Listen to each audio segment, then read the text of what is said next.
நான் அரசியலுக்கு வந்த 90களில் பரபரப்பின் காரணமாக அதிகமான நேரத்தை சினிமாவுக்கு என்னால் ஒதுக்க இயலாமல் போய்விட்டது. கலை, இலக்கியம், காதல், வீரம் எல்லாம் தமிழர்களுக்கென்று இருக்கின்ற தனி செம்மாந்த விழுமியங்கள். உலகத்தில் இருக்கிற எத்தனையோ காதல் தலைவர்கள் எல்லாம் சுருக்கி வைத்து பார்த்தால் ரெண்டு விஷயம்தான். உன்னை நான் காதலிக்கிறேன் அல்லது நான் காதலித்துக் கொண்டே இருப்பேன். இதுக்குதான் இவ்வளவு பெரிய இலக்கியங்கள் என்று ஒரு சிம்பிளிஃபைடு சொல்லுவார்.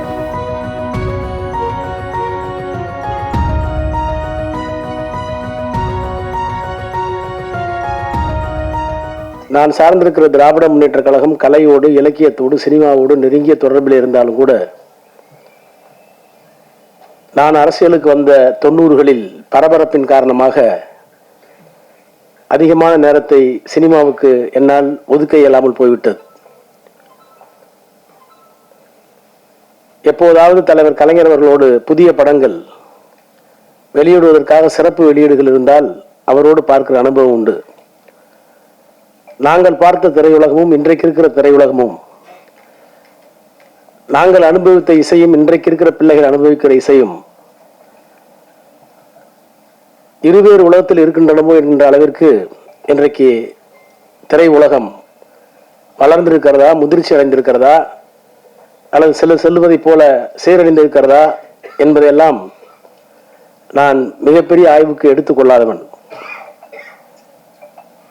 ஆனால் காதலும் வீரமும் தமிழர்களுடைய வாழ்க்கையில் இரண்டர பின்னி இருந்தது என்பதை திராவிட இலக்கியங்கள் சங்க பாடலில் இருந்து பல்வேறு விதமான குறிப்புகளை எல்லாம் பேரறிஞர் அண்ணா அவர்களும் தலைவர் கலைஞர் அவர்களும் எழுத்தில் எடுத்து காட்டியிருப்பதை நாங்கள் எல்லாம் படித்து வளர்ந்தவர்கள். இன்றைக்கு இருக்கின்ற முதலமைச்சர் திராவிட மாடல் ஆட்சியினுடைய நாயகர் மாண்புமிகு முத்துவேல் கருணாநிதி ஸ்டாலின் அவர்கள் அவருடைய தந்தை கலைஞர் அவர்களுடைய எழுத்தில் விளைந்த ஒரே ரத்தம் என்ற திரைப்படத்தில் நடித்திருப்பார். அந்த படத்தில் சாதி ஒழிப்பு குறித்த மைய கருத்து அடிநாதமாக இருந்திருக்கும். எப்போதுமே ஒரு கருத்தை செயற்கையாகவோ இயற்கையாகவோ நம் மீது வரித்துக் கொள்ளுகிற போது அதனால் ஏற்படக்கூடிய விளைவுகள் அதிகம்.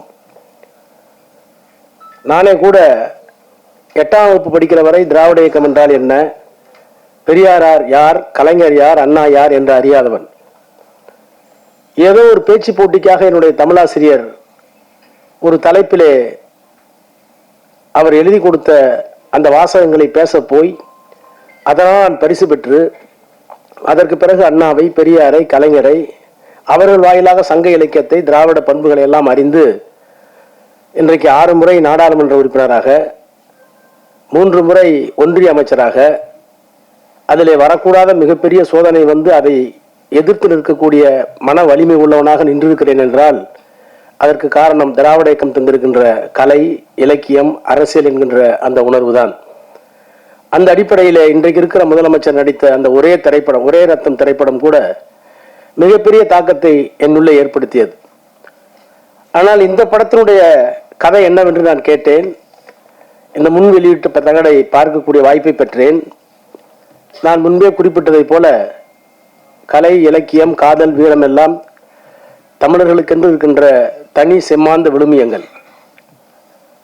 எங்குற்றான் உந்தன் மகன் என குரல் கேட்ட தாய்க்கிழவி, பொங்குற்ற துயர் அடக்கி புலி போன இடம் நான் அறியேன், போர்க்களம்தான் போயிருக்கும், புலி இருந்த குகை இதுதான் என்று தன் வயிற்றை சுட்டி காட்டிய தமிழ் என்று கலைஞர் எழுதினார். அந்த கலைஞர் தான் ஏறு தழுவுதல் ஆடவருக்கு அழகு, அவர் வாயில் வெற்றிலை, சேறு தடவுதல் மகளிருக்கு அழகு என்று காதலையும் சொல்லியிருப்பார்.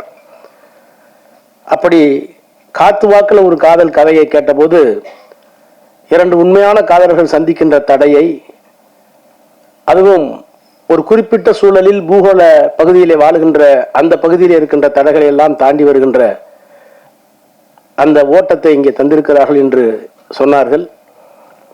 சினிமாவாக இருந்தாலும், கலையாக இருந்தாலும், இலக்கியமாக இருந்தாலும் சமூகத்தில் இருக்கிற புழுக்கத்தை, சமூகத்தில் இருக்கிற கொதிப்பை வெளியே கொண்டு வந்து அவற்றை தீர்க்கக்கூடிய ஒரு தீர்க்கமான ஆயுதமாக இருக்க வேண்டும் என்று விரும்புகிற இயக்கம் திராவிட இயக்கம். காதல் கவிதையை பற்றிய பல்வேறு கருத்துக்கள் உண்டு. The longest love poem of the loftiest endeavour can be condensed in those few words that I love you and I will love you for ever என்று எலியட் சொல்லுவார். உலகத்தில் இருக்கிற எத்தனையோ காதல் தலைவர்கள் எல்லாம் சுருக்கி வைத்து பார்த்தால் 2 விஷயம்தான். உன்னை நான் காதலிக்கிறேன் அல்லது நான் காதலித்துக் கொண்டே இருப்பேன். இதுக்குதான் அவ்வளோ பெரிய இலக்கியங்கள் என்று ஒரு சிம்பிளிஃபைடு சொல்லுவார். அது ஒரு பார்வை. ஆனால் காதல் இல்லாமல் இருக்க முடியாது என்று சொல்வதற்கும் இருக்கிறது. கலீல் கிப்ரானை நான் படித்திருக்கிறேன்.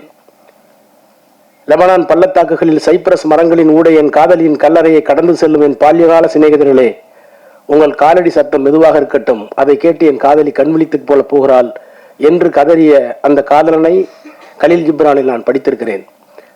ஆக வீரம், காதல் இவையெல்லாம் தமிழர்களுடைய பண்புகள், மாண்புகள். அந்த மாண்புகளில் இருக்கிற ஒன்றை இன்றைக்கு இருக்கின்ற சாதியம், இன்றைக்கு இருக்கிற அரசியல், இன்றைக்கு இருக்கிற பொருளாதார வேறுபாடு, இன்றைக்கு இருக்கிற மதவெறி இவைகளையெல்லாம் எதிர்த்து ஒரு காதல் வெற்றி பெற வேண்டும் என்று சொன்னால் அதற்கு இளமை மட்டும் காரணமல்ல, அதையும் தாண்டி நல்ல மனப்பக்குவமும் இந்த சமூகத்தை புரிந்து கொள்கிற ஆற்றலும் வேண்டும் என்கின்ற அந்த உணர்வோடு இந்த படம் எடுக்கப்பட்டிருக்கும் என்று நான் நம்புகிறேன். எனவே அப்படிப்பட்ட ஒரு படம் வெற்றி பெற வேண்டும் என்று நான் விளைகிறேன்.